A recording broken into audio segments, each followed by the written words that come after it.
Good morning. Welcome everyone to the Unitarian Universalist Church of Augusta. This is our first Zoom service. We are delighted to have you with us, and we ask you to please be patient as we're working through this very, very new technology for us. I'm Jezebel Anat. I'm your worship associate for today, and Reverend Don Cameron will be back in our virtual pulpit. But first, here's Ted Newton with a few announcements. Good morning, everyone. I hope you saw in this week's announcements that our church is sponsoring the Shepherd Blood Center's blood collecting drive in our common room from 3 to 7 p.m.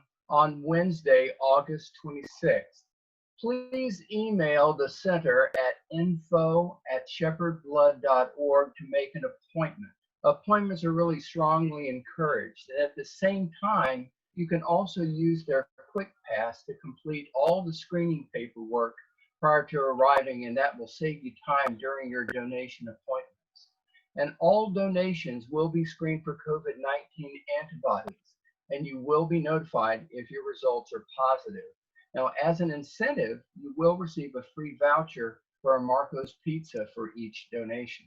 Also, next month, mark your paper or electronic calendars for Sunday, September 27th between 3 and 5 p.m. because Rita's Italian Ice Truck will be making a return visit to our church parking lot, selling their Italian ice layered with frozen custard, all of course at reasonable prices. Now, in addition to their regular scoops, they will also be selling quarts to go, and sugar-free options will be available. Again, that is the last Sunday in September.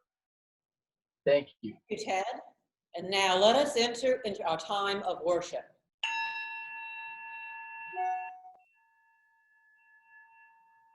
David will introduce our opening hymn. Good morning, everybody. I'm excited to see you all on Zoom, and I'm excited that we're going to a Zoom service. We are going to be opening with hymn number 170. We are a gentle, angry people, and we will sing verses 1, 2, 3, and 4 only. Verses 1 through 4. Make sure you are on mute at home on your computer, but do feel free to sing along. Here we go.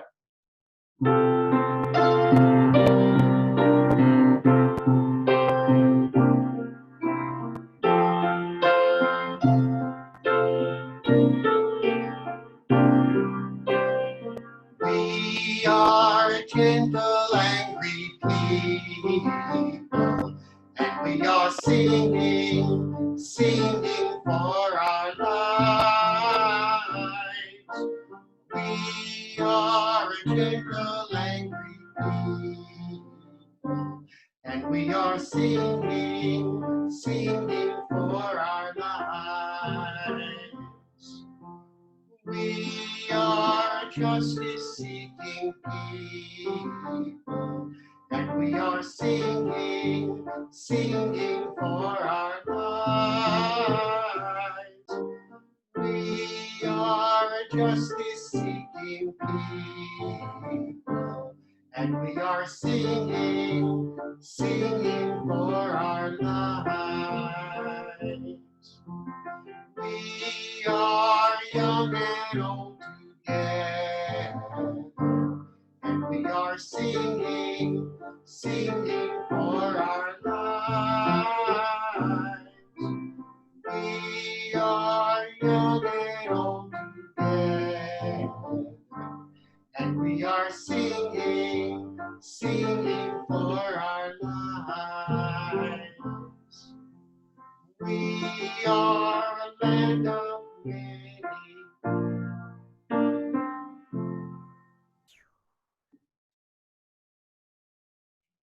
Yeah. Our opening words are from the poet Franz Wright, and the title of the poem is Epitaph. Now, I'm not the brightest knife in the drawer, but I know a couple of things about this life: poverty, silence, impermanence, discipline, and mystery. The world is not illusory. We are, from crimson thread, the toe tag. If you are not disturbed, there is something seriously wrong with you. I'm sorry. And I know who I am. I'll be a voice coming from nowhere, inside. Be glad for me. The words for our chalice lighting come from our living tradition. And our first principle is the inherent worth and dignity of every human being.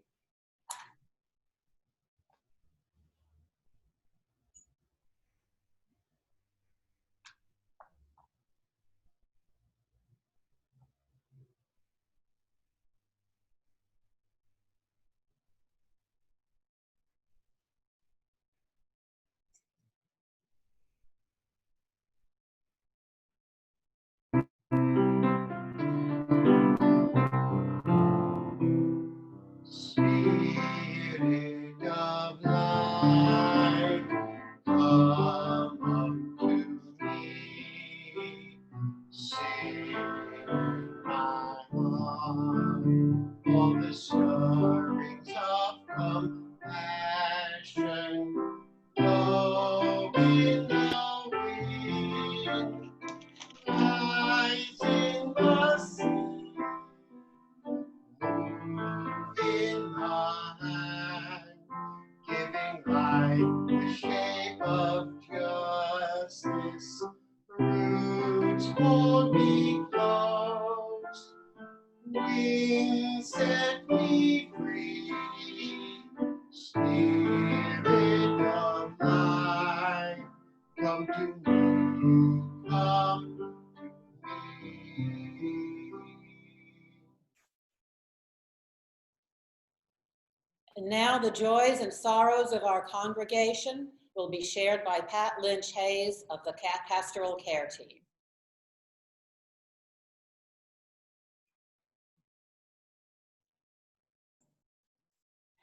Now is the time in our service when we are invited to share the joys and sorrows that have recently come into our lives.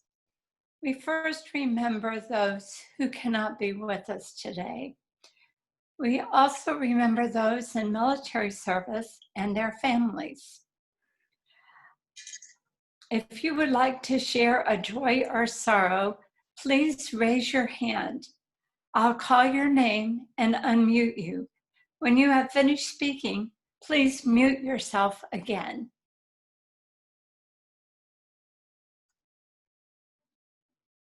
Andy Reese.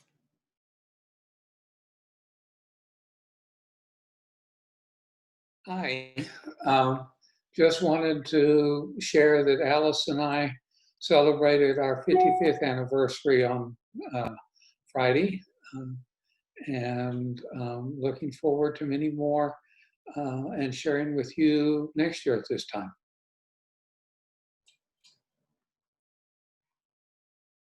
Barbara Bowen. Good morning. I have a few this morning.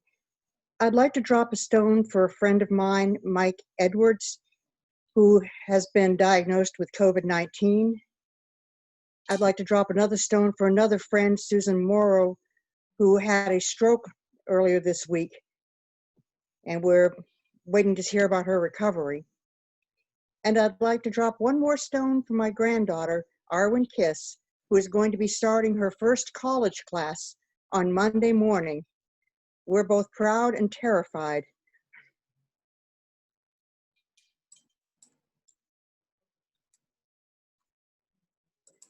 Thomas Lehman.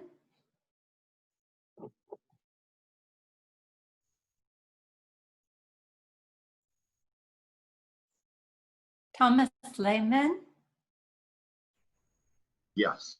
I'd like everyone to remember the passing of Senator Lewis, fantastic figure in civil rights movement and a longtime campaigner for humanity. I also have a joy. I turned 60 2.5 weeks ago, and am doing well in a new house, as many of you know. And I'm thoroughly enjoying finally being out of an apartment. Thank you. Catherine Przewsny.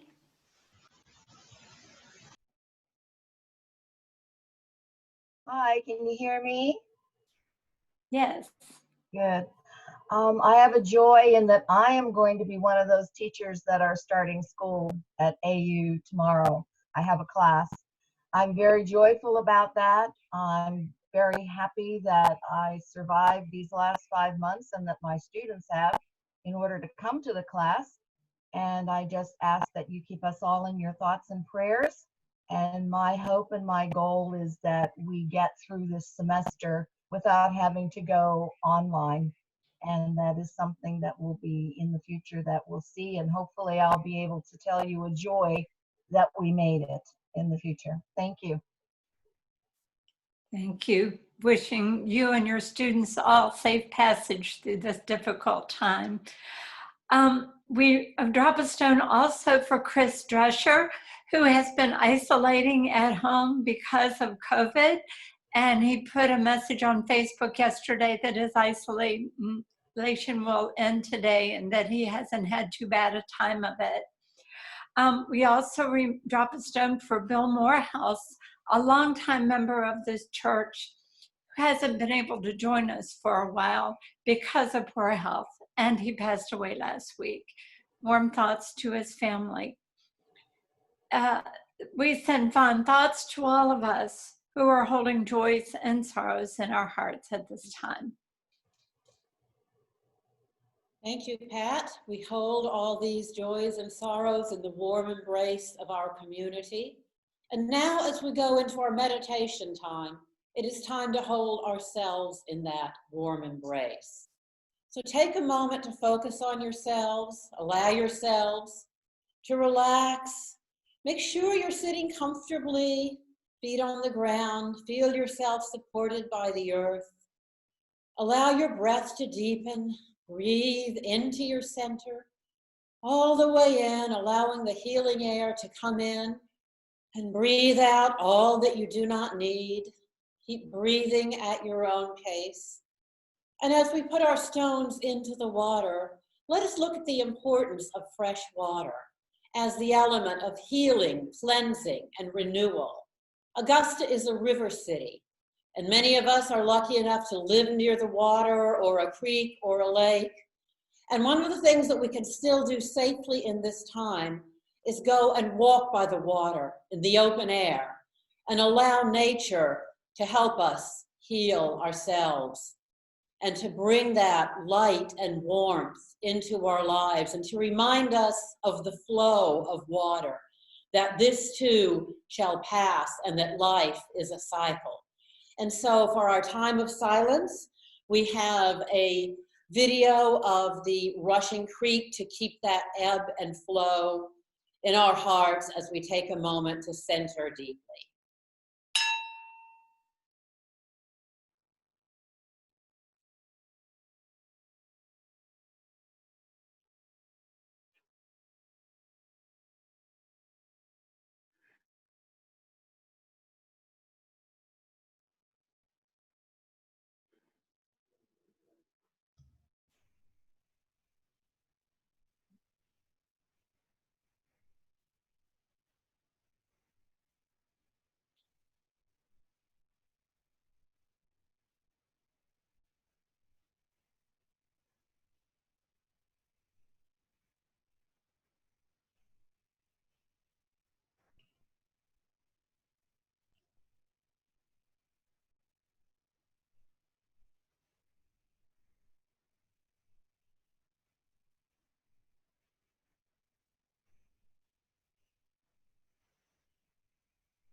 And so it is also as individuals that we come together to create our community through our love, through our efforts, and also through our financial contribution. As our church is going through our own time of ebb and flow, so it is through your flow of support that allows us to continue our work and continue to be here for you in this troubled time. Please give as generously as you can.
Something is seriously wrong. The pandemic has been grossly mismanaged, and the results have been deadly. Politically, we Americans are at war with one another. Winning overrides truth, decency, and goodwill. Watching or reading the news does our soul no good. But there's more. There's the disintegration of the family. The middle class is disappearing. For many, the workplace is demeaning. Something is seriously wrong. Some time ago, Mahatma Gandhi warned against what he called the 7 social sins. He named them as politics without principle, wealth without work, commerce without morality, pleasure without conscience, education without character, science without humanity, and worship without sacrifice. I believe that these social sins are an apt description of what's wrong and so painful now. At the bottom of these social sins is a disregard for people and the absence of community. Any notion of a social contract or the common good is ignored or under attack. We live in an age of selfishness and materialism. We look out for number one, and when we look out only for number one, we forget, even disregard our neighbor. This does harm to our soul because we are all connected. However, in this congregation, we covenant to affirm and promote the inherent worth and dignity of every person. This is what people hunger for. In a 20-year study with working people, researchers learned that people are in deep pain in our society. However, money is not their number one concern. They are more unhappy about how they are treated in the workplace, the constant disregard of their worth and dignity as human beings. And they hunger for more meaningful work, work that contributes to some higher purpose than self-advancement. So the study found.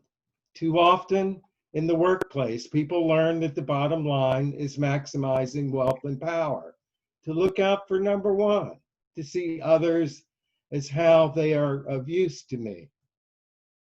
And those who are not good at it spend their weekends in workshops learning how to be better manipulators. The study finds that people hate it. They are in conflict over this. One part of them wants to live in a different world with different meaning and a different way of being. Another part of them says that's reality. It's a dog-eat-dog world. Don't you know that everybody is just out for themselves? If you're coming from some other place, then you're a fool, an idealist, naive. Grow up, be mature, understand how the world really works.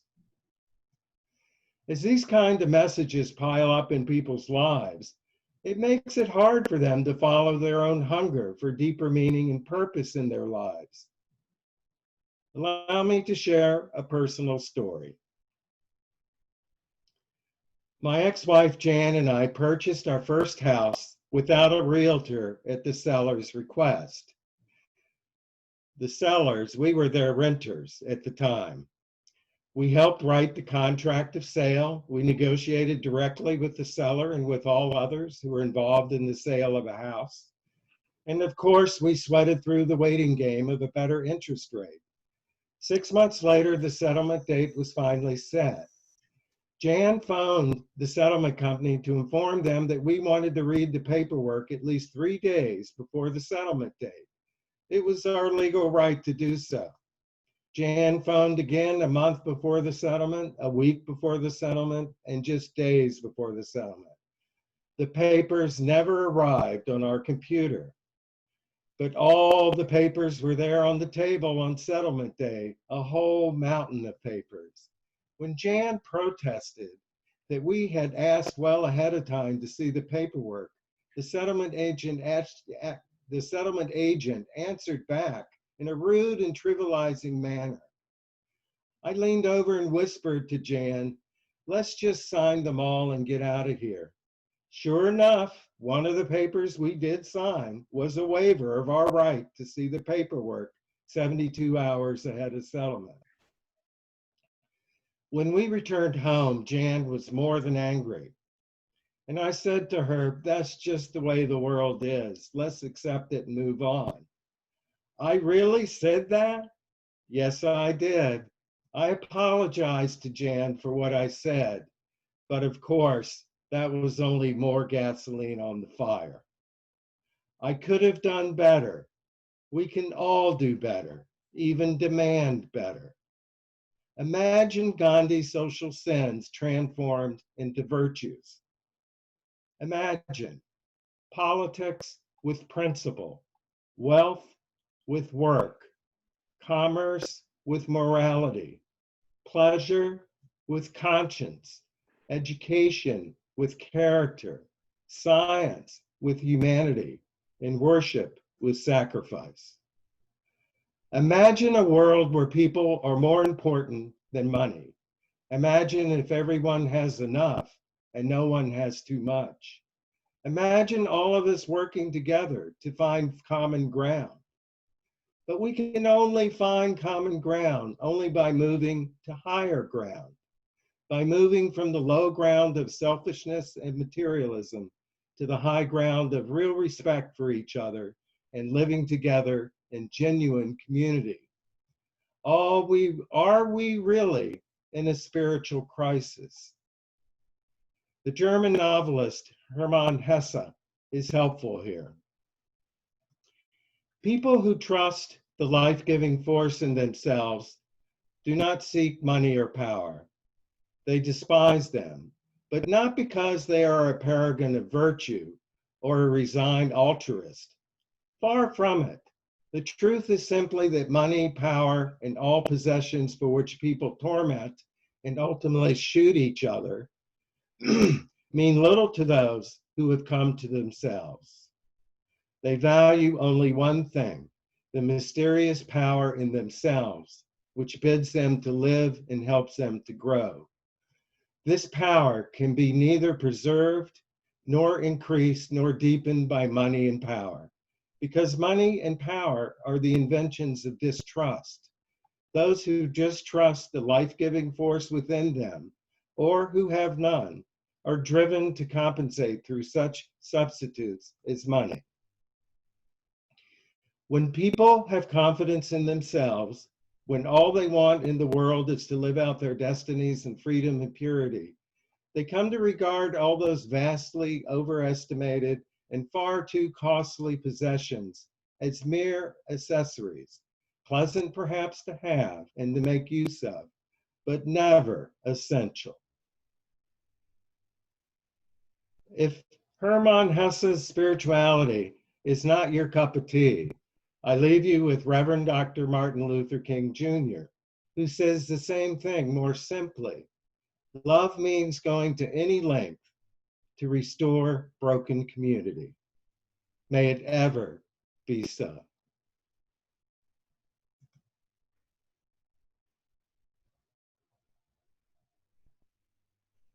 And now, I think we're ready for our closing hymn.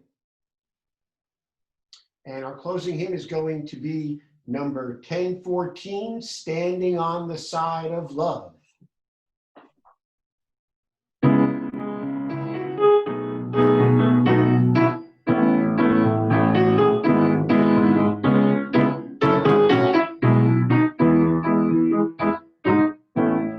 Promise of the Spirit, take hope and love abide, and every soul is blessed and made whole. The truth in our hearts is our guide. We are standing on the side of love. Hands joined together and hearts beat as one. Emboldened by faith, we dare to proclaim we are standing on the side of love. Sometimes we build a barrier to keep our love down. Corrupted by fear, unwilling to hear, denying the beauty we found. We are standing on the side of love. Hands joined together as hearts beat as one. Emboldened by faith, we dare to proclaim we are standing on the side of love. A bright new day is dawning, when love will not divide. Reflections of grace, every embrace, fulfilling the vision divine. We are standing on the side of love. Emboldened by faith, we dare to proclaim. We are standing on the side, standing on the side, standing on the side of love.